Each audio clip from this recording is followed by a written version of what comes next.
Hi, today we're going to be talking about quadratic functions and how to graph a quadratic function. Okay, right up here, here's the general form of a quadratic equation, y equals ax squared plus bx plus c. And also, the general form has three parts, an a, a b, and a c. Okay, but the thing that makes it a quadratic is the second power here. So anytime we have an x squared term as the largest power, the degree of the polynomial is called a quadratic. Okay, we'll look at the graphs of these here in a minute, but we're going to start with this one called the parent function.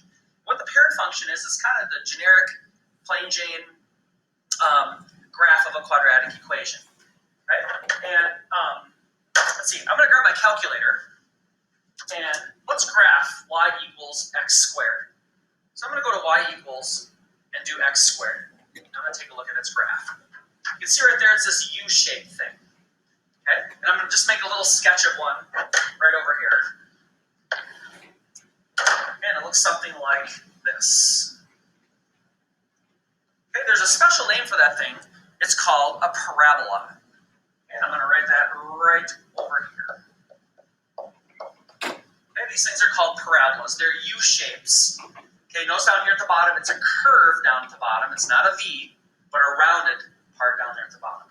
Okay, speaking of that bottom part, it has a special name. It's called the vertex. Okay, and the vertex, in this particular one, the parent function goes through the origin, 0, 0. Okay? Another thing about parabolas here is that they have this thing called a line of symmetry. They're symmetrical. Okay? If you remember what symmetrical means, it means if you divide it in half and flip it over to the other side, it matches up perfectly. Okay? And like I said, this is what's called the axis of symmetry. The line that cuts it in half goes through the middle of it. They're going to ask us to find the equation for that axis of symmetry today. Okay? And the axis of symmetry is always going to be a vertical line that goes through the vertex. And if you remember, the equation of a vertical line is always x equals something. So when they ask us for that equation, we're going to find out, well, what x value does it go through? Well, in this particular case, it goes through the origin. The x coordinate of the origin is x equals 0.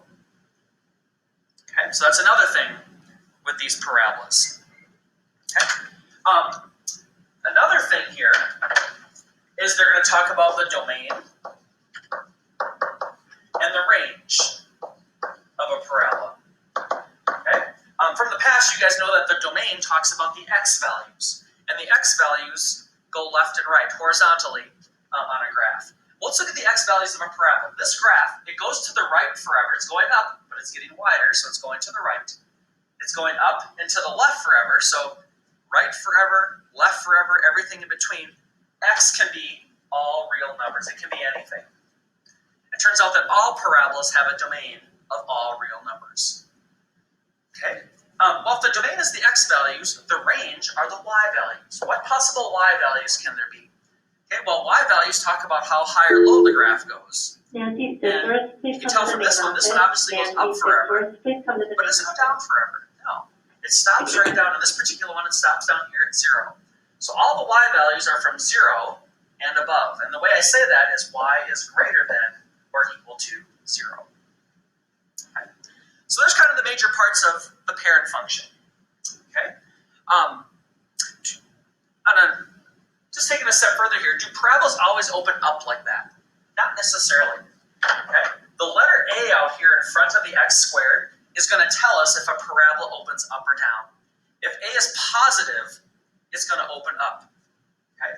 And if a is negative, it's going to open down. Okay? So just out of curiosity's sake, what if this was a negative x squared? How does that change my graph?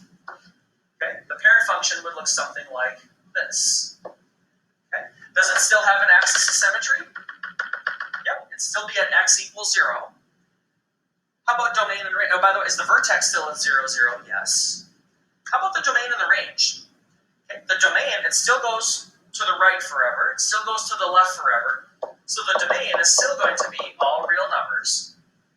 But the range on this one, though, the range is going to be a little bit different. Instead of it going up forever, it looks like this one goes down forever. And the highest that goes right here is 0. So all the y values are going to be from 0 and below. So the y values are less than or equal to 0 on a parabola that opens down. Okay. We'll talk more about that here in just a minute. Okay, but those are the major main parts of a quadratic function. Okay. Before we go on to the next thing here, I just want to mention one other thing. One other thing here. Okay, if I have a parabola that opens up like this. Okay. Now I know that that point right down there has a special name. It's called the vertex. Okay.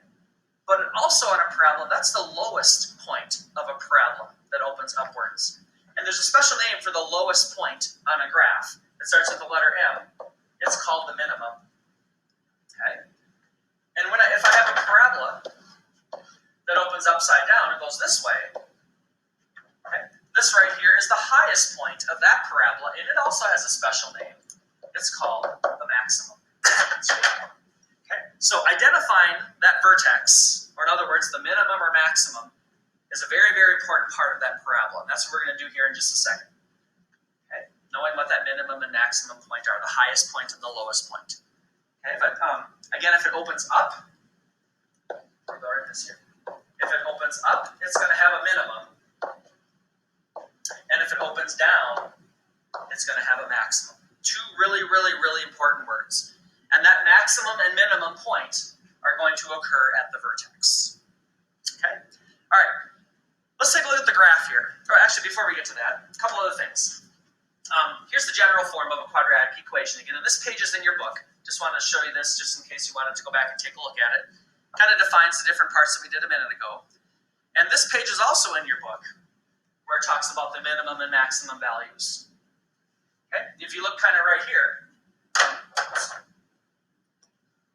and right here, if it opens up, it has a minimum, and that's when A is greater than 0. In other words, when A is positive, and it opens down, it has a maximum, and that's when A is negative. Okay, but this is another good reference point or reference tool if you needed to or wanted to go back and look in your book.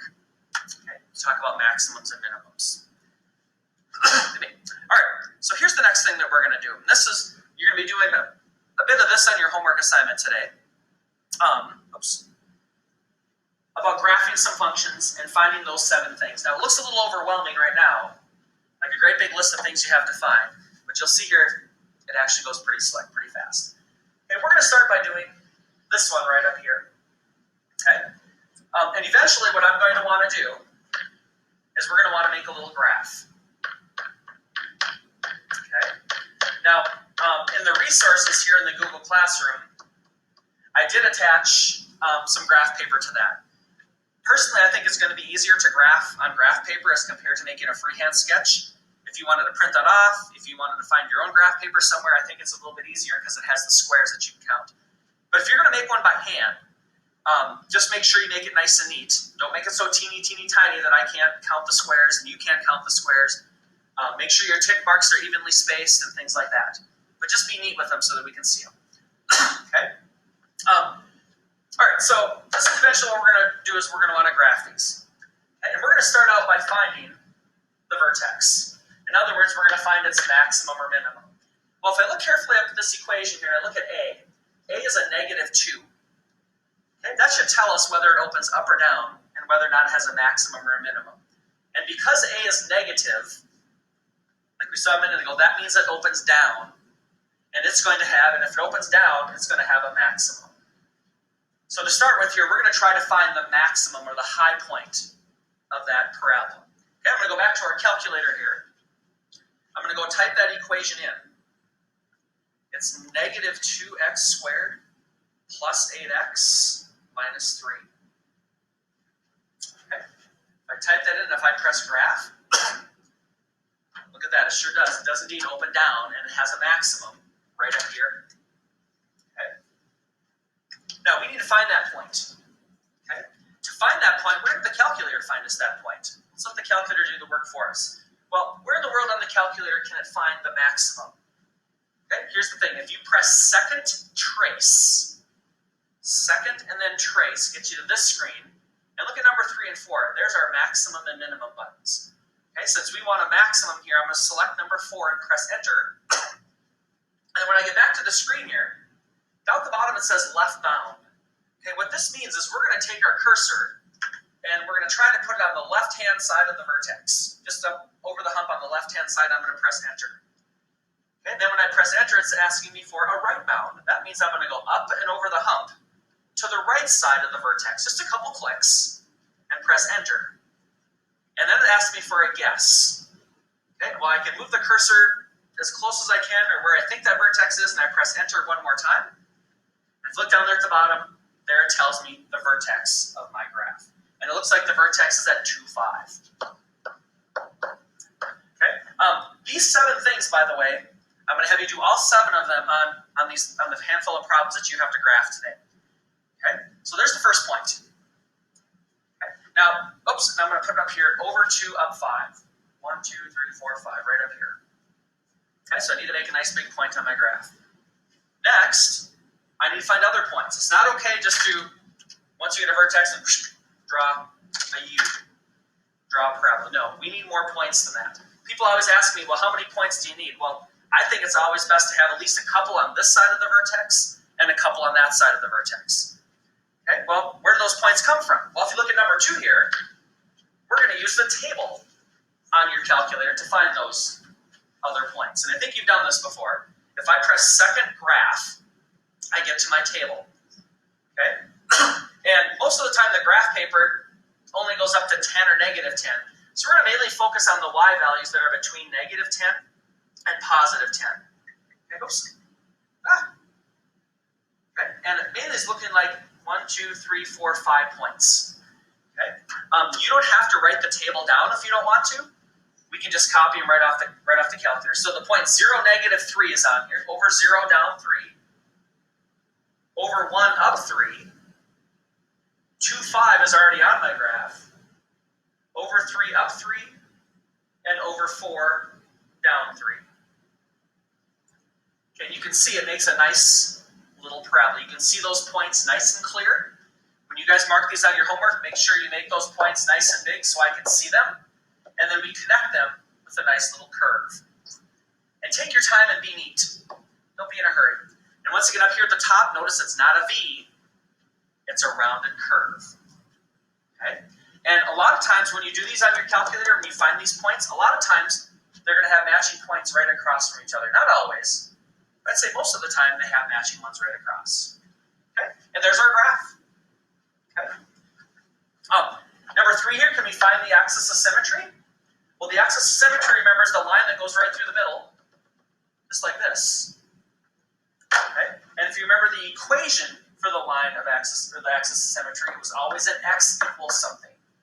And what x value does it go through? It goes through 2.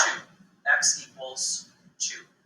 And you'll see as we do some of these, there's a big relationship between that number and that number right there. Okay? The axis of symmetry is always going to be the x-coordinate of the vertex. Okay? How about number 4, the y-intercept? The y-intercept, if you remember, is the point where the line crosses the y-axis. It's right down here. When I look at the graph on the calculator, though, it's sometimes hard to tell. It's down here somewhere. Okay? But there's one thing kind of unique about the y-intercept. The coordinates of the y-intercept, the x-coordinate of the y-intercept, is always 0. It's always over 0 and then up or down something. Well, how can I find out what exactly that point is when x is 0? If you go back to your table, I'm going to go second graph again to my table and find out when x is 0. And I can see right there that its y value is negative 3. So 0, negative 3 is its y-intercept. Okay? So again, the calculator's doing a lot of the work for us here. Okay? Number 5 is graph the equation. Well, we already did it. Okay? And then last but not least, it wants that domain and range again. And if you remember, the domain is the x values, and the range is the y values. Okay? The x values, again, is always all real numbers. Okay? It goes to the left forever and the right forever, okay, and everything in between. The y values, though, okay, up here, this is the highest the graph goes. And the highest it goes is 5. Okay? Kind of a unique relationship between that number and that number. And the graph of this parabola, all the y values are everything below 5. And the way I write that, y is less than or equal to 5. Please excuse this interruption. And there we have it. All parents. Okay, there's the graph of our parabola. We labeled all the important parts. Report to the campus Described its domain and range. Again, any parent that was supposed to go to. Okay. All right, let's see if we can try another one here. Let's see if we can try this one on the right. Okay, one more time here. Now that we've got one of them under our belt here, let's try and tackle this guy right here. Okay, so before I graph it, if I look carefully at that equation, can we decide if it opens up or down? Well, I'm going to look at A here.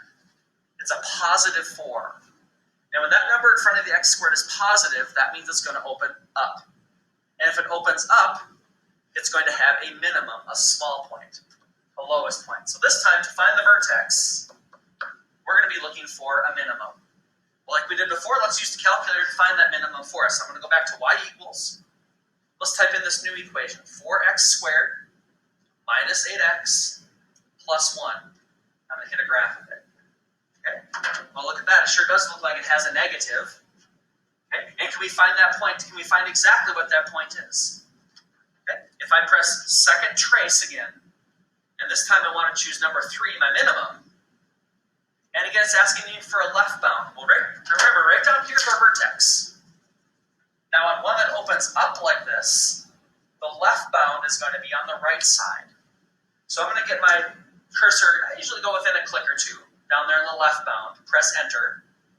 The right bound, I want to click over to the other side, a click or two. And the right bound is going to be on this side, obviously. And I'm going to press enter. Then I go down to guess, down here at the bottom, as close as I can. I press enter again. And it tells me my minimum is 1, negative 3. 1, negative 3. And that's my vertex for the graph. And if I was doing this on my homework, I'd grab my graph paper, or I'd make a little sketch here. And I like putting that point in right away. Over 1, down 3, right about there. Okay? And when I ask myself, does my graph paper, does it match my calculator? Does it look like the vertex is at right 1, down 3? It sure does. Okay? Now to get my other points, okay, as it says there, number 2, we go to the table.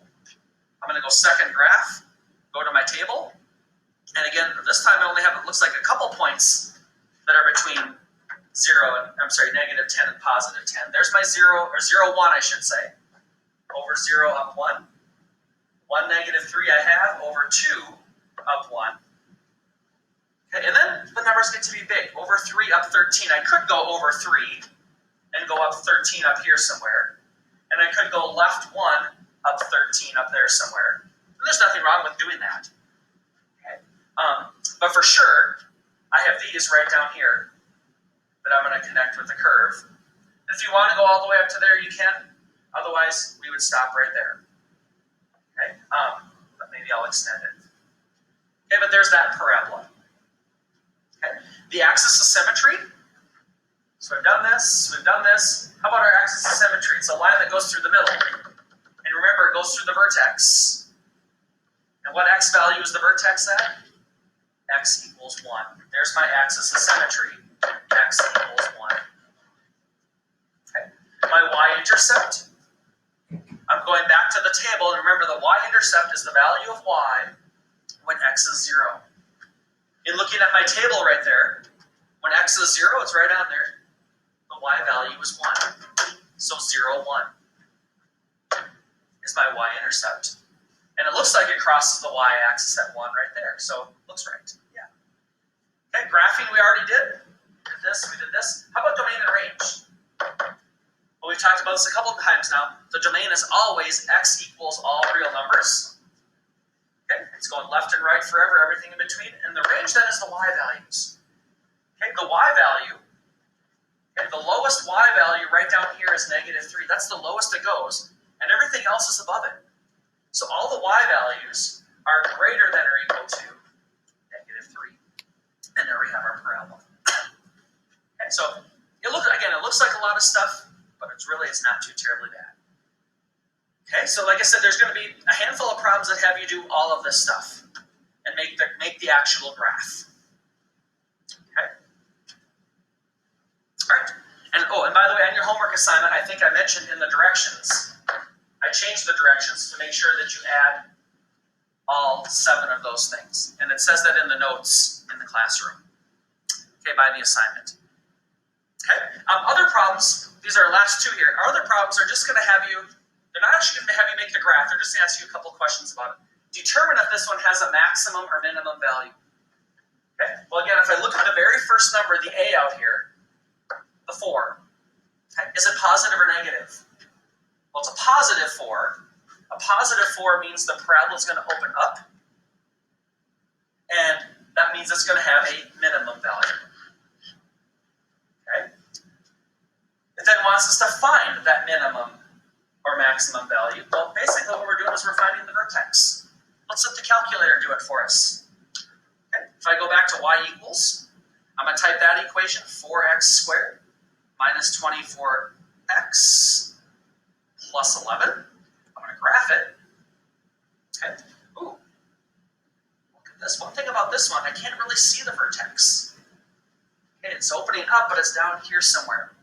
Before we can do the maximum or minimum thing with our calculator, we need to see the vertex. And sometimes in order to do this, we have to adjust our window. I'm going to press and by the way, I need to see down further, down lower. So when I press my window button, the one that allows me to see down lower is the y minimum. Right now it's going down to -10. It looked like I had to go down there quite a ways more, so I'm going to maybe make that become -30. Okay, and then I'm going to press graph again. And hey, that's far enough. Yep. Now I can do second trace. Choose number 3, my minimum. And I got to do my left bound. Here it comes down there. I get down on the left side a click or 2 and press enter. My right bound, I'm going to click it over to the other side a click or 2 and press enter.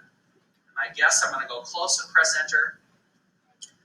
And there's my vertex right there at 3, -25. Okay. Now, I'm going to push pause here for a second. And looking at that minimum, that vertex down there, which number actually technically is describing the minimum value of the function? Okay. The actual minimum is -25. Okay, that's the lowest it goes. Okay, this will come more into play later this chapter. But the 3 is telling me how far over we went before it hit that minimum. Okay. But to be on the safe side, you can write the x coordinate and the y coordinate. I'd write them both to start with. Let's find that actual vertex. And then state the domain and the range. Okay, I'm just going to abbreviate here, domain and range. The domain is always x equals all real numbers. How about the range? If we look at the graph here, this is the lowest point, and it's down there at -25. And the rest of the graph is everything above -25. So all the y values are greater than or equal to -25. Okay. So there are going to be some problems like this that just ask you to find the different parts, the max, the min, the domain, and the range. Okay. Don't have to do any graphing. So those are a little bit nicer, and let the calculator do all the work for you. Okay. I have one left for you here, I think. Oops, yes, this one right here. Determine whether it has a max or minimum value again. Well, I'm going to look at the leading coefficient out here on the x squared term, the a. This time it's negative again.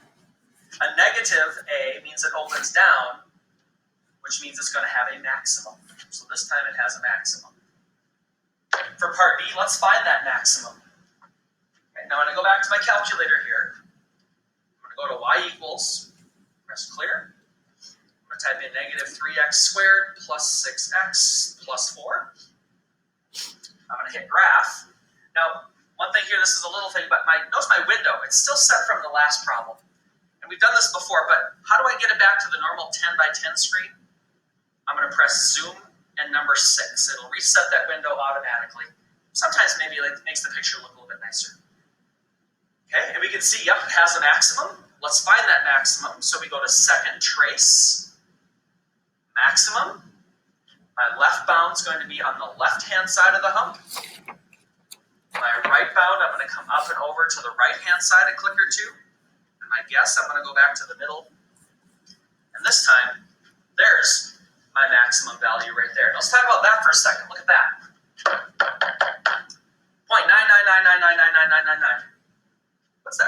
close to.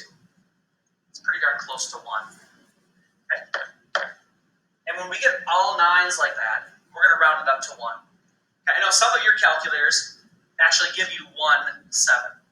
I don't know why some do and some don't. Okay?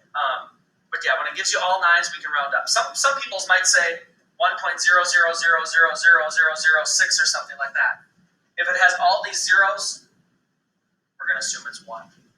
Okay, and why some calculators do that, I'm not exactly sure. Okay, but there's our maximum.